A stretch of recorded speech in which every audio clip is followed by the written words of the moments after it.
Hello and welcome to Your Health in Your Hands. I'm Dr. David Ajibade with the Brain and Body Foundation. Today we'll be talking about a very, very important topic to our guest, important to our guest and important to me as well. Now, depending on who you ask, mental health or back pain is the number one cause of disability in the world, specifically low back pain. So we're just going to go with depression being the number one cause of disability in the world. And I'm going to say a few things. Now, before the COVID-19, that depression was number one. Now, it seems like things have exploded. I'm going to read from a book by our guest today. There is an exploding mental health pandemic around us, which is multifactorial in origin. Contributing to it are drug and alcohol abuse, identity crisis exacerbated by changing cultural values, and the power of social media and trauma from continuous exposure to violence in the home, on our streets, social media, television, and workplaces. In addition, the compounding effect of isolation and trauma during the COVID pandemic has resulted in both subtle and extreme mental health breakdown. In other words, what was once a major problem has suddenly become a major calamity and catastrophe. Mental illness, mental health is more than a problem now all over the world. And even in places like Africa and Nigeria, where we thought, oh yeah, we're stronger, we can handle these things, we don't have depression as much. Our guest today is going to say that that is simply not true. Without further ado, I'm going to introduce our guest. Our guest is Dr. Sosunmolu Shoyinka. From now on, I'll be calling him Shmoo because I'm going to keep slipping back to Shmoo all the time. I'll tell you what, I'll let him introduce himself and what he does briefly, and then we'll get into the show. So, Shmoo, welcome to the show. Thank you for having me, Dr. David. It's a pleasure to be here with you today. Please call me David, or please call me Dial, like you've always known me to be. By the way, folks, I've known Shmoo since he was yay high. And we were in military school together as very young boys, and we both went to UCH Ibadan. I went to NDA first. That didn't work out. So I went to University of Ibadan. I would be very good friends ever since. So Shmoo, by the way, do you have any of your classmates major generals now? One of them is. The others are brigadier generals. They're just coming up on their promotion to become a major general. So it's happy days. That's good. That's good. Yeah. I mean, Choga, I believe Victor Berio Choga is general now, major general. Major general, interesting. Okay, well, some of obviously my classmates and my juniors are major general. So when I tell them in Nigeria, don't mess with me. My classmates are major general, so I'm protected. In other words, right, guys? I hope so. Anyway, so let's talk. Let's hear about you, what you do, and what your passions are before we get into the topic today. Thank you for having me again. So I'm a psychiatrist. I'm boarded in 3 specialties of psychiatry and board eligible in another one. I live and practice in the US, specifically in the greater Philadelphia area. My board certifications are general adult psychiatry, addiction medicine, and community and public psychiatry. My main role is chief medical officer for Philadelphia's public mental health system.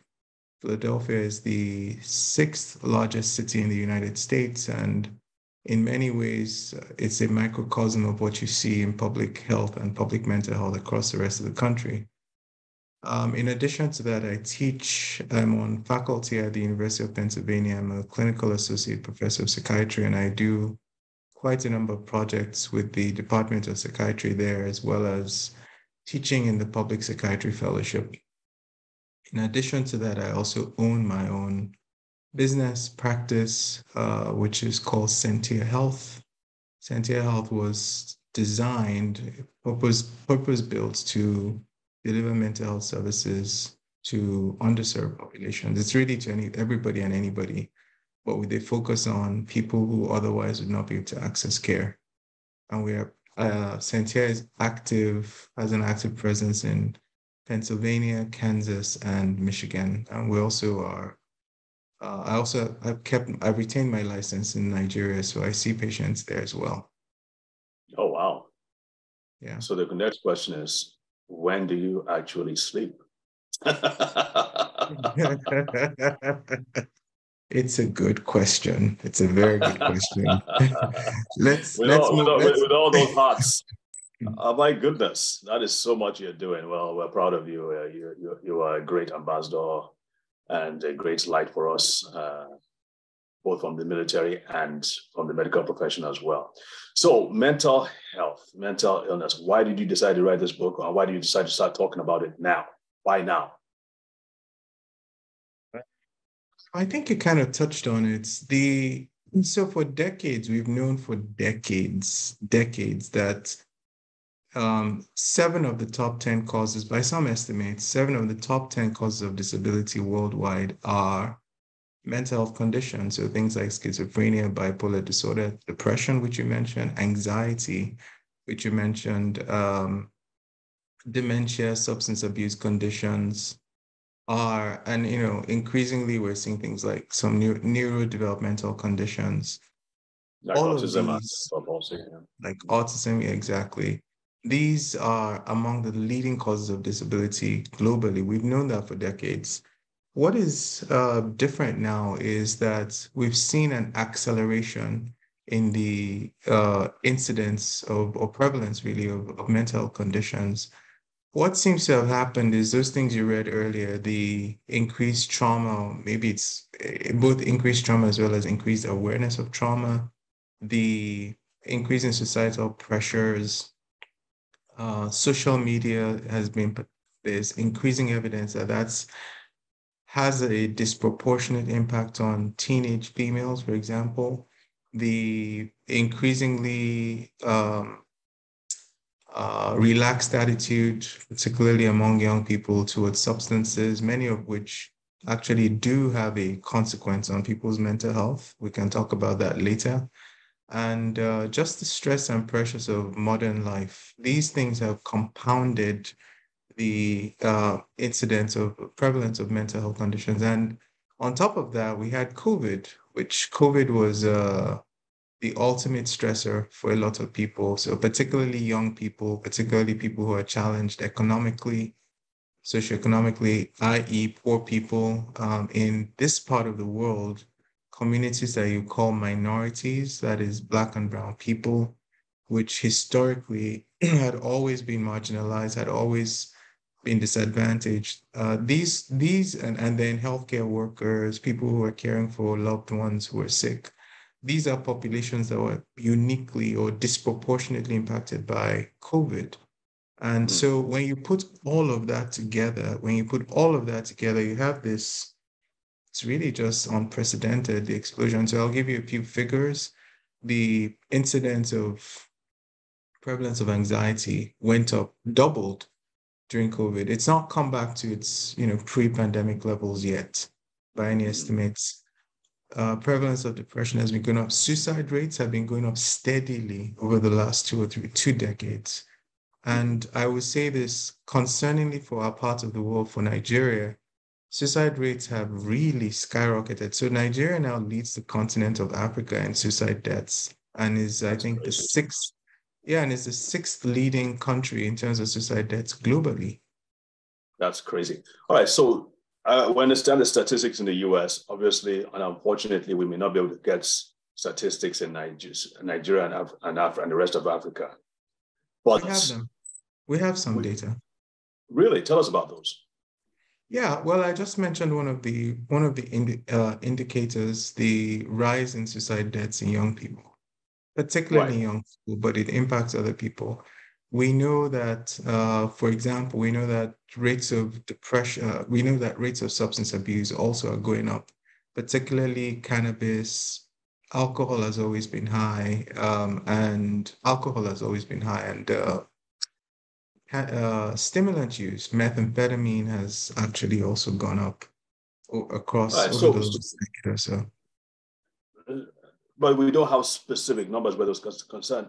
Because my suspicion, Shmo, is that most Nigerians, Africans, especially soldiers, and you can relate to this, don't typically go and present themselves, especially if it's quote unquote mild to moderate, where it's not causing a major problem to them and their families. They tend to just want to deal with these conditions. And so those numbers, quote unquote, are hidden from statisticians and the medical profession. People just go ahead and live their lives. So when you say that it is anxiety and depression are rising, that's what goes through my mind. I'm like, how do people know that these things are rising? It's a good question.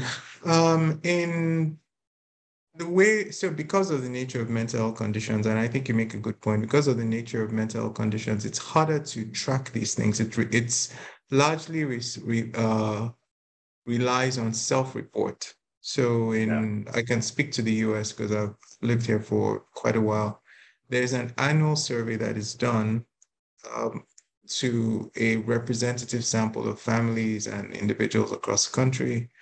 And that data is then taken and crunched, and then they come up with these prevalence rates and so on across a really broad range of metrics.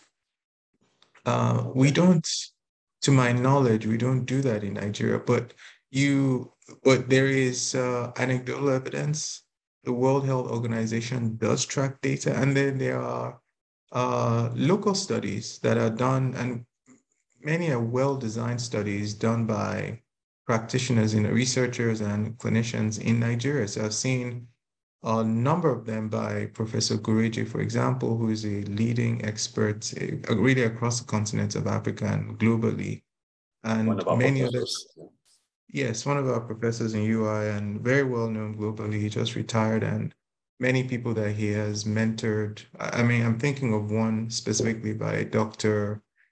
Ausa Belu, who was my classmate and is a consultant at the UCH on on prevalence of depression and certain kinds of treatment. So I'm saying all of that to say there is research. We're not like just kind of flailing in the water. There are people doing research now. What we don't have, to my knowledge, is at scale in the same way across all of the country. Right. And the problem obviously is that even when we churn out psychiatrists and psychologists and counselors and so on and so forth, many times these people want to leave the country for greener pasture, so to speak. Present company included. And so there's a problem there. And so when we're talking, my mind keeps on going to, okay, these things are rising. It's only the fortunate few, quote unquote, who are able to now go to places like UCH and other teaching hospitals and other maybe government hospitals to get acceptable treatment and care. And so I'm like thinking, I'm reading your book, I'm reading what I see your passion, and you obviously are saying that there's a great need for people to get better mental health care. The problem is where for most people, one, they have to especially in Nigeria, they have to overcome that stigma. And I'm sure we're going to talk about that soon. That overcome that hesitancy to go and see the doctor and say, there's something wrong with my head. Most Nigerians, like I said, especially military, will not do that. And number two, there's a dearth. I think the last statistic was like 1 million. There's only one psychiatrist to over 1 million Nigerians. And it's probably less than that now. So let's talk about how practically this can be addressed, and what are your thoughts in that direction? You are right that we have a problem with a real mismatch, and it's not just a problem in Nigeria, by the way. We have in terms of just the sheer numbers, we had for many decades, the number was 200 psychiatrists. I think it's closer to 300 psychiatrists now. But for a population of about 200 million, probably over 200 million, that's a drop in the bucket. And as you said, people are leaving all the time. And so what that most of them, half of the doctors in Nigeria in one state, Lagos. so the imagine the psychiatrists too would probably be very sparsely distributed to major cities and major states. So that's a big problem. I'm sorry, go ahead. Well, yeah, no, that's definitely true. But here's what I think people need to realize. Nigeria is not alone. In the US, it's something like 60% of counties don't have a mental health professional, particularly the rural and frontier counties. They don't have any mental health. So I'll give you just a quick anecdote. When I worked in Kansas for 5 years, Kansas is mostly rural. In fact, half of a good chunk of the state is described as frontier, which is even more sparsely populated than rural areas. I would have patients. I lived in the eastern and worked in the eastern part of the state, and I would have people drive 3 hours one way to get to a clinic so they could see me via telehealth. It wasn't in person. They would drive one way 3 hours, and then they would meet me for a 30-minute evaluation. We'd talk about treatment. This was before telehealth became accepted or before the guidelines allowed for people to do it from their homes. And then they turn around and drive 3 hours heading back. And this happened every month for some people. So I say that to say, it's a shortage everywhere. It's a shortage in the UK. It's a shortage in Australia. It's a shortage everywhere. Our problem is greater in terms of magnitude, but it's not just ours. Now, to answer your question specifically, the strategies that have been used effectively in other parts of the world are, there are people actually doing this work in Nigeria now. One person I'm thinking of, Dr. Teddy Henacho, who's doing this work in Imo.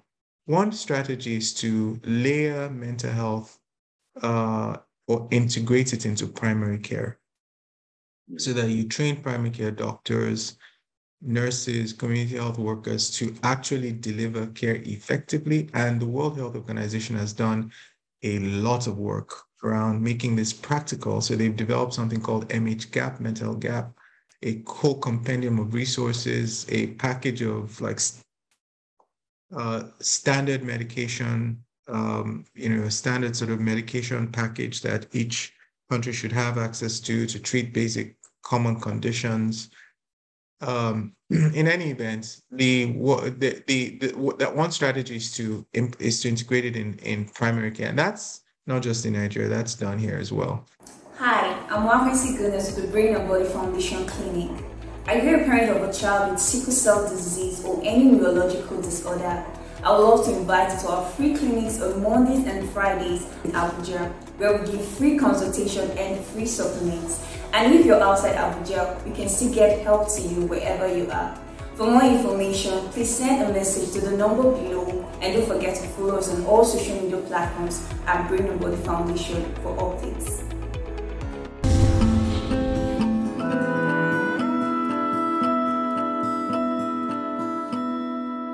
Then you can actually expand what is available to the public, to the community. I personally think that is a real opportunity for us in Nigeria and in Africa, on the African continent. I think that's brilliant.